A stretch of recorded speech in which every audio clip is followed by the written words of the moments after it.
यह कहानी एक ऐसे लड़के राजू की है जिसे डांस का जुनून था। वो डांस के जरिए दुनिया को जीत लेना चाहता था, ये उसका जुनून था।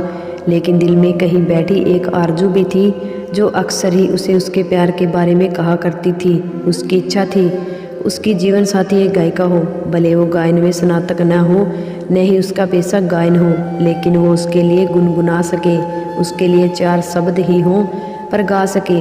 वो अक्सर ही भीड़ में उस आवाज़ को तलाशता था। न जाने उसके दिल में कौन सी उस आवाज़ का इंतज़ार था जो उसे इतने दिनों से कभी नहीं मिली थी। वो डांस के साथ साथ अपनी पढ़ाई में भी बहुत अच्छा था, इसलिए शहर के अच्छे कॉलेज में पढ़ रहा था। उसके पिता को उसका डांस बिल्कुल पसंद नहीं था, क्योंकि राजू के डांस के कारण वो पिता का बिजनेस में सहयोग नहीं कर पाता था। राजू डांस में इतना ज़्यादा घुस चुका था कि उसकी ख्याति भी शहर में एक अच्छे डांसर के रूप में होने लगी। कॉलेज में अक्सर उसे गुनगुनाने की आवाज़ सुनाई देती थी जो उसके मन को विचलित कर देती थी। शायद यही वो आवाज़ थी जिसे वो ढूंढ रहा था।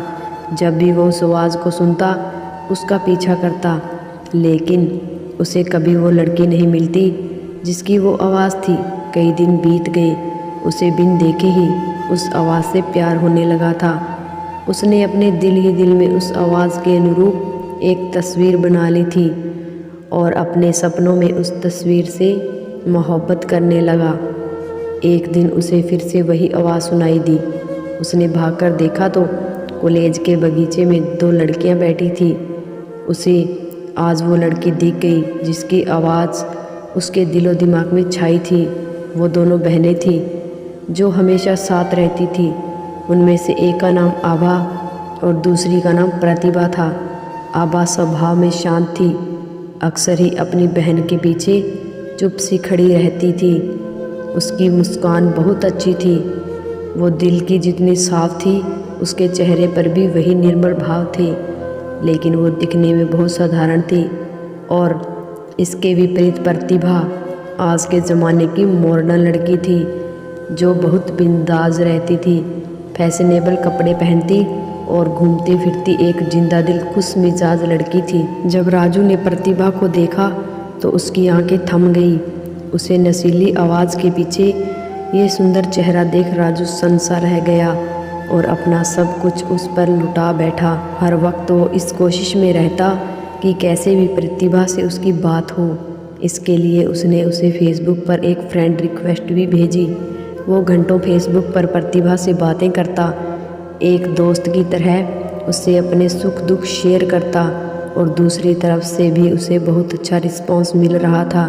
राजू की ज़िंदगी का खालीपन भर गया था। उसे एक साथी की आदत सी होने लगी थी। जब तक वो दिन भर की बातें फेसबुक पर उससे शेयर नहीं करता, उसका दिन पूरा नहीं होता था। कई बार उसके असाइनमेंट पूरे नहीं होते और जब वो ये बात अपनी दोस्त को फेसबुक पर कहता, दूसरे दिन उसके नाम से कंप्लीट असाइनमेंट क्लास में जमा हो जाता था। इसके अलावा जब भी राजू को पैसे की ज़रूरत होती, उसकी फ्रेंड अपनी स्कॉलरशिप के पैसे उसके अकाउंट में ट्रांसफ़र कर देती। ऐसी कई बातें जो उसके कहते ही उसकी दोस्त पूरा कर देती थी। राजू को यह एहसास हो गया था कि वो भी जितना प्रतिभा को पसंद करता है उतना ही प्रतिभा उसे यह भी यकीन हो गया था कि प्रतिभा जितनी मॉडर्न रहती है वास्तव में उतनी ही सरल और दिल की भोली है। शायद इसी एक बात में राजू गलती कर रहा था, क्योंकि फेसबुक पर वो जिससे बातें कर रहा था वो प्रतिभा नहीं, आभा थी, जिसकी आवाज़ से, व्यवहार से, अपनेपन से राजू को प्यार था। वो आभा थी, लेकिन राजू का मन उस बाहरी सुंदरता की तरफ आकर्षित था, जिसका मन उतना सुंदर नहीं जितना उसका था, जिसका चेहरा उतना सुंदर नहीं था। यह सिलसिला कई दिनों तक चलता रहा। आभा और राजू दोनों ही एक गलतफहमी में चलते एक दूसरे के बहुत करीब आ गए। राजू के एहसासों में प्रतिभा का चेहरा और आभा की आवाज़, उसका सुंदर मन, उसके विचार दिन प्रतिदिन गहरे होने लगे। और इसी तरफ उसके डांस का जुनून भी बढ़ता गया, क्योंकि आभा जो कि उसके लिए प्रतिभा थी, वो भी राजू के डांस से बहुत प्यार करती थी। यहाँ तक कि राजू ने अपनी प्यार की बातें अपने दोस्त तक से कह दी थी। सब उसे हमेशा बोलते थे कि वो बहुत लकी है क्योंकि उसे प्रतिभा जैसी सुंदर और मॉडर्न लड़की में वो सब गुण मिले जिसे वो हमेशा चाहता था। एक दिन उसने फैसला किया कि वो प्रतिभा से जाकर अपने दिल की बात कहेगा और उसने वही किया। उस दिन वो बहुत अच्छे से रेडी हुआ और हाथों में गुलाब के फूलों का गुलदस्ता लेकर प्रतिभा के सामने गया। प्रतिभा अपने दोस्तों के साथ बैठी थी और वहीं उसकी साइड में आबा भी थी। राजू उन दोनों की तरफ बढ़ रहा था जिसे देख आबा के दिल में अजीब सी बेचैनी थी क्योंकि वो लोग आज तक रूबरू नहीं हुए थे, पर कहीं ना कहीं उसे बहुत खुशी भी हो रही थी। जैसे ही राजू उन तक पहुंचा और उसने हाथों में गुलाब लेकर घुटनों के बल बैठकर प्रतिभा को प्रपोज किया, यह देख आबा स्तंभ हो गई और उसे सारी बातें समझ में आ गई और वो चुपचाप वहाँ से चली गई। थोड़ी देर तक सब शांत रहा और एकदम से प्रतिभा ज़ोर ज़ोर से हंसने लगी और उसने अपने दोस्तों के साथ मिलकर राजू की बहुत हंसी उड़ाई और कहा कि तुम क्या सोचते हो, मेरे जैसी मॉडर्न लड़की एक नचेया से शादी करेगी? मेरी पसंद तो एक पैसे वाला बिजनेसमैन है। और वो राजू की बहुत बेइज्जती की। राजू अपने गुस्से को पीकर वहाँ से निकल गया। तभी उसे आबा मिली। उसने राजू से माफ़ी मांगी, उसे बताया कि फेसबुक पर वो जिससे बातें करता था वो खुद आबा थी। यह सुनकर राजू को और गुस्सा हो जाता है और अपना पूरा गुस्सा आबा पर निकाल देता है। इसके बाद राजू सब छोड़कर वहाँ से चला गया। वो अपनी बेइज्जती भूल नहीं पाया और उसने अपना डांस भी छोड़ दिया था। अपने पिता की इच्छानुसार बिजनेस करने लगा। वो दिन रात बस काम करता। उसे बिजनेस में बहुत सफलता मिली, लेकिन हर रोज़ उसकी आंखों में वो एक दिन घूमता रहता जब उसकी बेइज्जती हुई थी। उसको सभी ऐशो आराम मिला, लेकिन चैन नहीं। उसके चेहरे पर हंसी तब ही आती जब उसे फेसबुक पर कहीं आबा की कोई बात याद आती थी। दूसरी तरफ आबा भी उसे बहुत याद करती थी। एक दिन आबा को एक बहुत बड़े डांस कंपटीशन के बारे में पता चला। वो चाहती थी कि इसमें राजू हिस्सा ले, लेकिन वो कैसे राजू को इसके लिए मनाती। उसे राजू के बारे में बस इतना पता था कि वो अब टाउन में नहीं है और एक सफल बिजनेसमैन बन गया है। आबा ये जानती थी कि राजू कितना भी अमीर हो जाए वो डांस के बिना खुश नहीं होगा और वो उसे ये खुशी देकर अपने मन का बोझ कम करना चाहती थी। इसके लिए उसने राजू का पता इंटरनेट में निकालकर उसे एक शुभचिंतक जो कि राजू के डांस का फ़ैन है के तौर पर एक लेटर भेजा जिसमें डांस कंपटीशन का जिक्र था। राजू डांस छोड़ चुका था। उसने बस लेटकर पढ़ा और रख दिया, लेकिन आबा को पता था राजू को मैंने मनाना है। उसे कई लेटर और कई तस्वीरें भेजी जिसमें राजू ने डांस के प्रति प्यार का प्रमाण था, जिसे देख राजू का दिल पिघलने लगा। और आबा ने जब तक यह सब किया जब तक कि राजू न मान जाए, और राजू को मानना पड़ा। राजू ने फॉर्म भरा और जमकर तैयारी भी की। उसके चेहरे पर शांति और खुशी के भाव थे जिसे परिवार और ऑफिस एम्प्लॉय समझ रहे थे।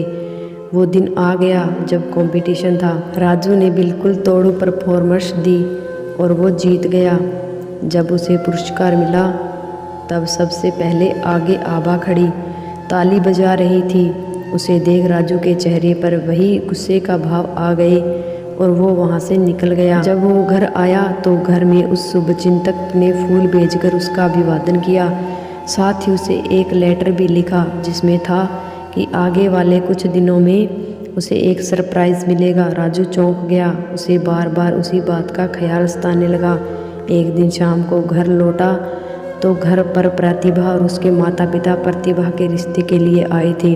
असल में आबा ने प्रतिभा और राजू की शादी के लिए अपने माता पिता और प्रतिभा सभी को मना लिया था। आबा हर हाल में राजू को खुश देखना चाहती थी, इसलिए पहले उसने राजू को वापस अपने डांस से मिलवाया और फिर राजू को प्रतिभा से। राजू कुछ देर सभी के साथ बैठा पर उसका मन नहीं लग रहा था। उसने कमरे में जाकर फ्रेश होने की इजाज़त ली और वहाँ से अंदर चला गया। अपने कमरे में बैठ राजू सारी बातें सोच रहा था कि कैसे उसने आवाज़ सुनी। फिर उसकी बात आबा से हुई। वो कितना खुश था जब आबा हर परिस्थिति में उसके साथ ना होते हुए भी थी। लेकिन ये सब उस दिन ख़त्म हो गया जब गलतफहमी दूर हो गई।